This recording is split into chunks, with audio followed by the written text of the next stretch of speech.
Okay, so let's start. So first of all, I want to say that I'm very happy to present here today at the Voxxed Days in Athens. I think we had the chance to hear some very interesting talks, and I hope I'm going to say some interesting stuff for you as well. Let's start by saying a few things about myself, and there is a reason why. It's not that I just want to talk about myself. My name is Stefanos Doltsinis. I'm a machine learning technology manager in Kaizen, and I come from a research background. That means that when I started my data science career, everything was about finding some fancy model, some interesting algorithm that would actually separate my data in some space. And everything back then was about accuracy, precision, all of those metrics that would create something that will eventually contribute to the community. 4 years ago, I decided to join Kaizen, and nothing was about accuracy. Nothing was about the model, and it was a very, very different perspective. And the reason why I mention that is because I think this is the path of most data scientists. Everything was about the customers, everything was about the product. Machine learning was taken for granted.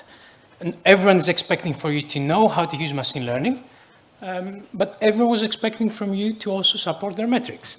And this is what I'm going to try to talk about you today. I'm going to try and say a few things about all of those obstacles we faced, all of those things that we tried to improve within the enterprise in order to be able to produce scalable and in production level machine learning. So, before I get in the actual content, let me start with a bold statement. I think if you don't hear me, just let me know because I will be moving a little bit. I think if anyone Googles a bit, it's going to be very, very easy for you to see that 85% of machine learning projects fail. And there is a very, very good reason for that. And I'm going to back up this statement, and I'm going to try to back up the idea of how to make everything work. But before we get in the problems, let's give a little bit of context. Let's see who Kaizen is. Let's see why we use machine learning and what kind of problems we're trying to use. Kaizen is one of the fastest growing KM-tech companies internationally. And we use technology, and we use technology a lot, and there is a reason for that. We're trying to improve our products, and eventually we're trying to improve the services that we offer to our customers.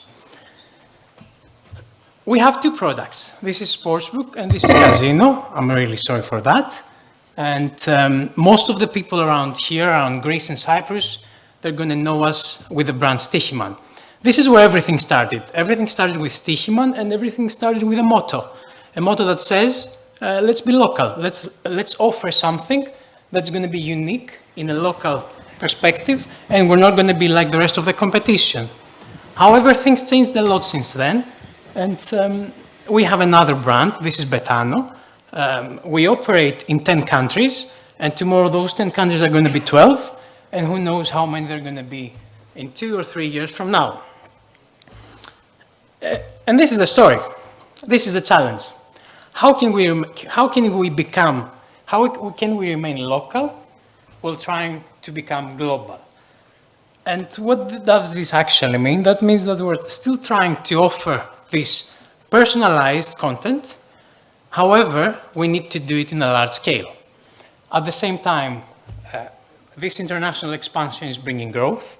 We have more and more customers, and we're trying to not degrade our performance and not degrade our services. This is a very, very big challenge as well. So we have the challenges. We have a solution. Well, not just one. Machine learning is one solution. Machine learning is one thing that we can do. But let's make it a little bit more specific. Because machine learning is just a term. Oh, great.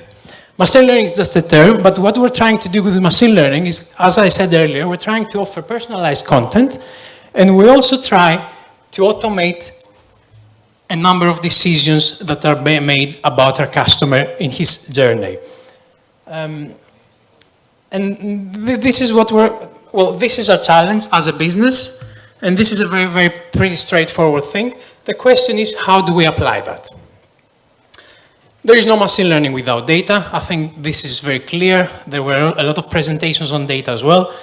But there is something that I think everyone's going to face whenever you enter a new company that's going to say that I want to apply machine learning. And everyone's going to say, yeah, we have the data. It's here for you. Just go take it and do your stuff, do your magic, and everything is going to be great. However, things are not like that. Data availability is the #1 thing that everyone's going to face when you enter an enterprise. It's a different thing to have data, and it's a different thing to have available data. And the reason why I'm saying that is because, having some Excel files or having some spreadsheets or having some TXT files, this is not data availability. Also, most of the companies, and it makes perfect sense, care about their operational support, which means having data on a database that you cannot actually query is not data availability.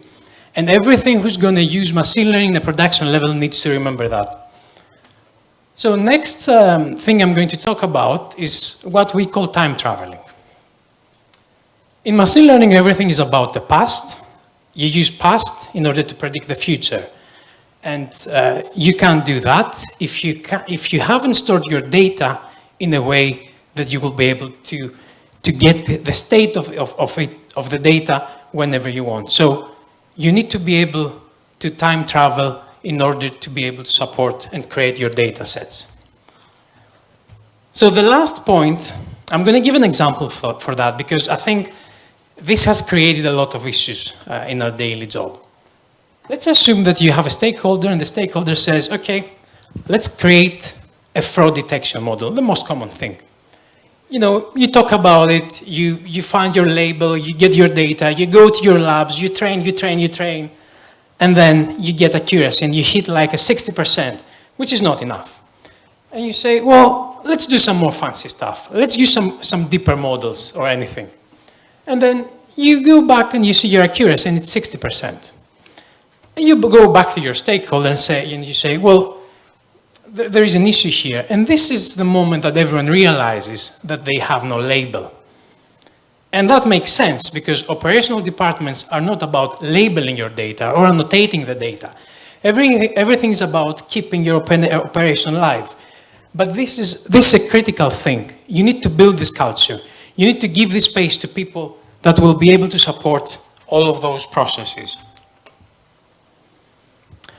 So moving on, data is one thing, machine learning is another thing. And what I mean by machine learning challenge is building machine learning software.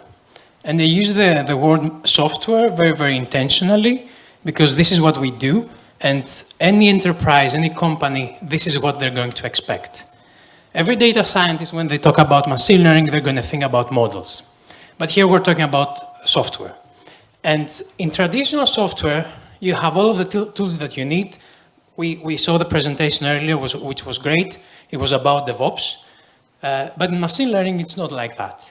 We have this area which is called MLOps, and we have the data ops. We had a great presentation from the guys from the big data team as well, earlier this morning. MLOps is an area that is growing a lot, and it's all about how you monitor the different stages of your machine learning model lifecycle. And you need to invest on that. You need to invest on how to version your models. You need to invest on how you check the performance of your models. You need to invest on what we say scalability, and this is a very, very important thing. And I have a great example on that in our case because we started as a brand in Greece, and now we're in 10 countries. And I actually have a project at the moment. We used to provide 5,000 responses for a certain request, and now we have to provide 150. And we lost the presentation. And we can't. We can, but it takes effort. And the problem with that is that once the software fails, the machine learning fails. There is no distinction there. So your architectures and everything need to be scalable. Well, time to production. This is an interesting thing because everyone says that machine learning, it takes ages. Well, yeah, it takes ages, but there is a reason for that. everyone says that, why can you just not deliver a model in 2 sprints? Or maybe 3? Well, if you think about it, in every machine learning project, what you do is the same thing again and again. You do your exploratory data analysis, you build your features, you build your model, and you're done. However, this is, I said 85% about failing projects. I think this number here, the feature engineering part in the bibliography, is going to be 80% of your work. And if you think about it, in a certain business, you don't need to do it every time. You just need to be able to reuse all of the analysis that you've done before. And I'm going to take this statement to move on to the next slide and speak a little bit about ourselves and what we've done in Kaizen. This is a fancy diagram. It's intentionally complex. Well, I'm joking. It's complex on its own. However, I'm not going to explain this diagram. I just want to say that in Kaizen we have built an internal application which is called the feature store. It's a very well-known term. But what we do, what we gain, what we're trying to aim with the feature store is to provide in a 24/7 basis features for our customers.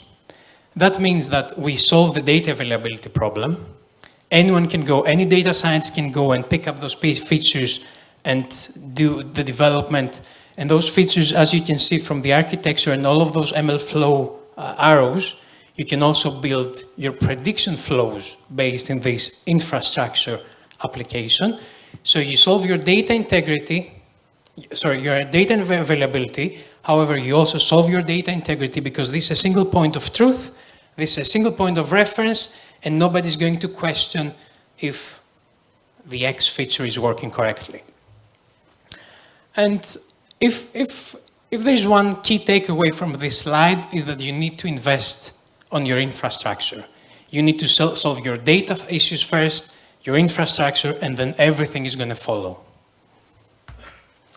So more about us, and since I keep saying a lot that results drive change, a few numbers from our side. We've targeted customer satisfaction and operational excellence. These are some numbers from the project that we've been working on. On the operational excellence side, we have not fully yet, but we have automated most of the part on the bonusing, which means that we're giving bonus to people based on a machine learning project that's more than the 1,300 requests per day. We have fully automated the withdrawal request system. By the way, this is the system I was talking about earlier, which is causing us the issues. 85% of the withdrawal requests are going through the ML system. We are trying to identify irresponsible gaming behaviors by finding people that they might have problems with gambling problems and communicate to them. And then on the customer satisfaction, we have invested a lot in recommendation, personalization content. We have more than 15,000 recommendations on the sportsbook side per day. We also have more than 5K recommendations on the casino side. And finally, we can say that more than 500 customers have received personalized recommendations.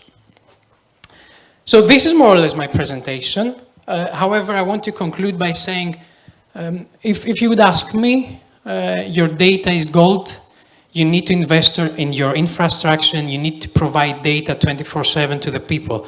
That is going to bring development time down, and it's going to improve a lot the quality of your results.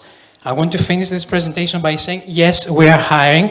We're trying to increase our team. So if you think that what you just heard sounds interesting, please feel free to talk to me. We're in the booth, not just me, more from the team.